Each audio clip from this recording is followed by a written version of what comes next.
So welcome guys, how you doing? Really good, thank you. Thanks. Fantastic. I thought it'd be really cool to catch up with you guys before the show. You've obviously had your first show last night. How did it go? Really well. Plymouth was wicked. It's always a pretty good show in Plymouth, so we're gagged to get back there and start the tour off. 2 years. Yeah, 2 years of nothing. pent up sort of rage. What was that like, stuck at home, writing all the music and wanting to get out there and play? Not as knackered as playing. No. That took its toll straight away. Christ, yeah. I think it was serious. It's just almost like you forgot how good it feels to do it. That was one of those really good feelings. You're up there and you just, I don't know, I had the when the music come in and it's like monitors were feeding back. It's like, it's like this, lots of feedback, lots of loud noise. That's what we want to do. Let's get it done. The thing is as well, because we're obviously writing during the COVID all the time, we haven't actually played these songs live, the new ones. Yeah. So it's like the first time we're physically playing live to people as well, so that's really exciting. Yeah. How was the reception to them? Really good. People knew them because obviously they've been out there. People Yeah, have been checking it out. People,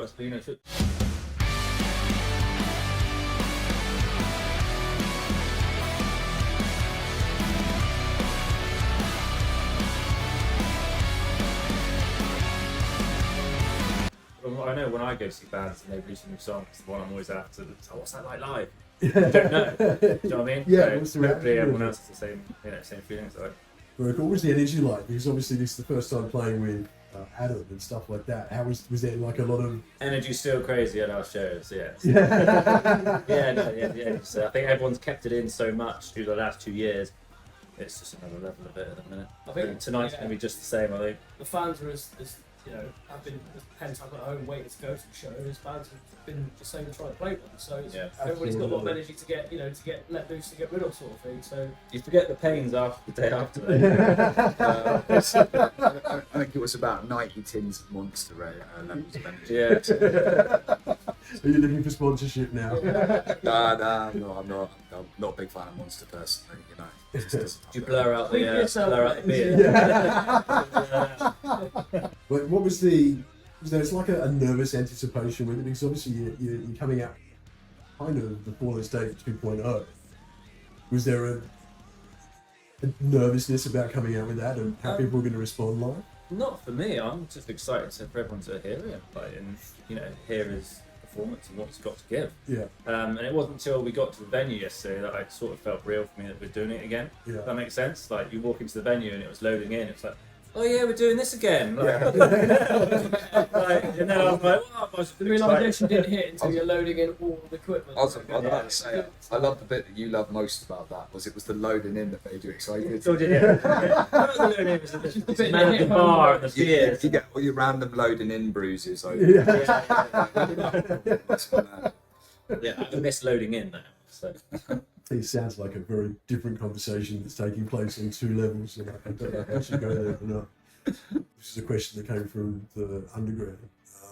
What's the worst habit someone in the band's got? I think, those are private and confidential and deep set. Basically, you don't want to know. No comment. Yeah. It's turning into one of those interviews. That's cool. Of the new songs, what's the response been like? Is there one in particular that you really felt last night? I mean, obviously you only have one night doing it.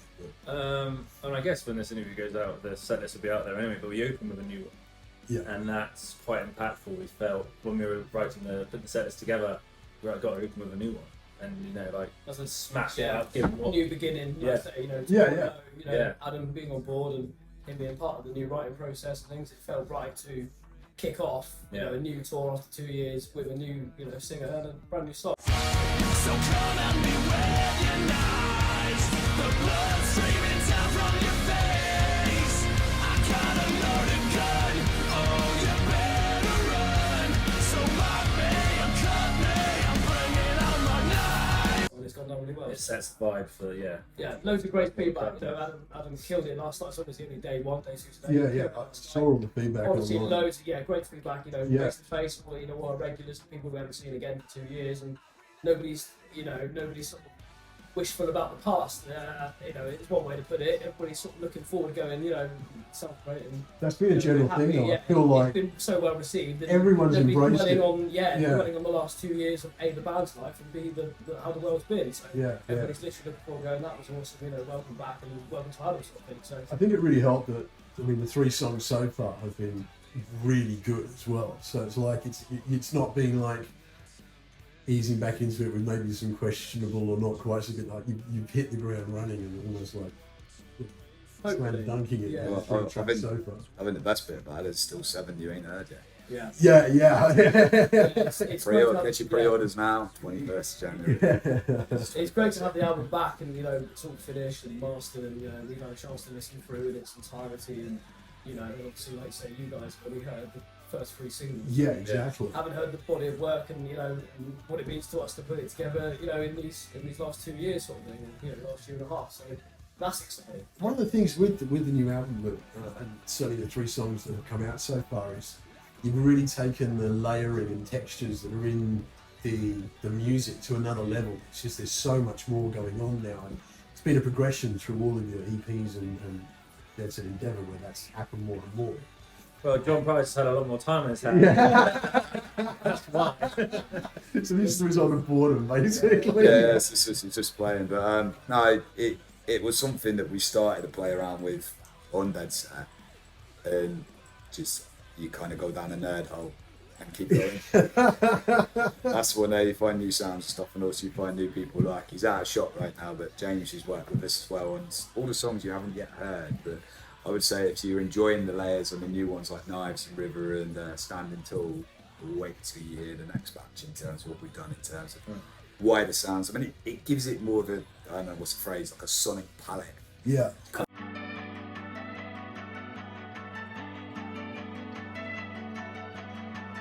I think Electric guitar is cool, but it's not the only thing in the world. Being brutally honest, we'd have hit a bit of a brick wall, I think, even though we were developing, like John was saying, with the previous album. Yeah. As it kind of stood, if life was normal, as it were, we would have hit a bit of a brick wall in terms of trying to write a second album. No, they call it a different second album for a reason. Yeah. Sort of thing. But to add a new, It was a you know, difficult third album.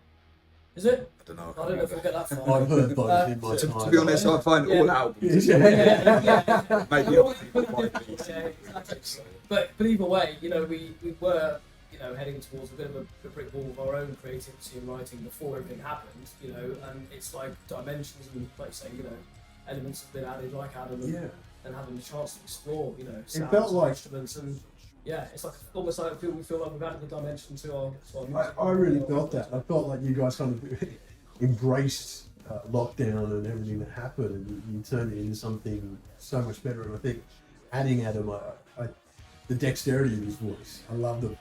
I think I said to Greg, he's like the love child between Corey Taylor and Chester Bennington. You've got that kind of rough. I think also really felt the Just don't tell him beautiful that. Yeah. If Good you job, could hear me, it's a good job he's not here to it. It really He is. loves it. couldn't imagine it, yeah. But yeah, I think that really added something. It just took you guys in a different direction. How did the songwriting develop with that? Like, did the songwriting style change for you guys when you went in? I think writing songs like when we that? heard Adam sort of, Me banging my head against a computer, I think it's probably the.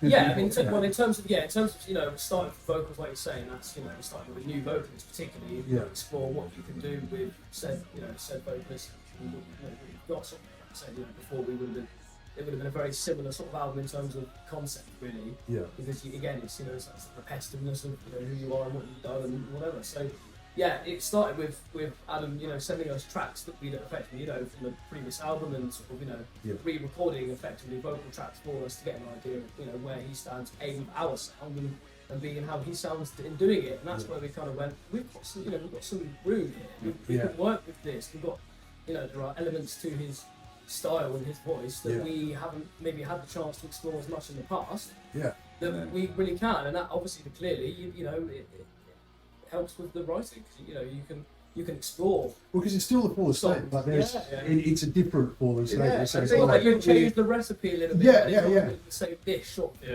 It's think we like, experimented. you to go to a bloody chef's thing. that's it. It's thinking about the way you write. So it's, when I say banging my head against the computer, it feels like it, but what you're doing, so you've got things like you have riffs where you've got what you have in your hands. Yeah. And the thing is, all guitar players have what they have in their hands, but it's like the words that you already know.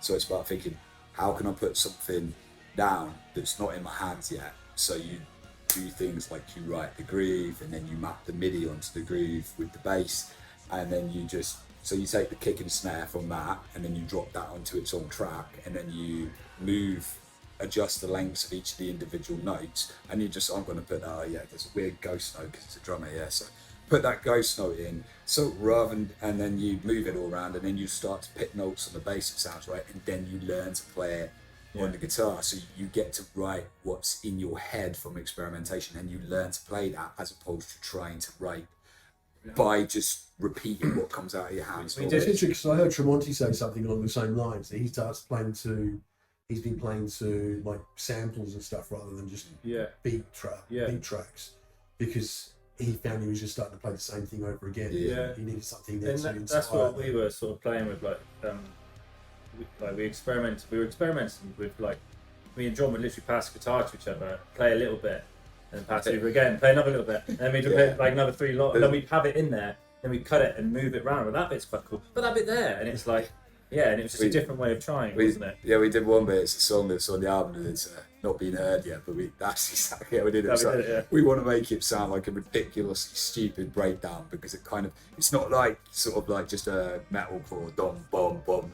It's ridiculously weird, but the point is the effect we were trying to create, because what the song was about is we wanted it to sound ridiculously weird and disturbing. So it's like, I went dun, then he went blum blum, and then just cut it round, cut it all into slices, moved it around, said right, go on.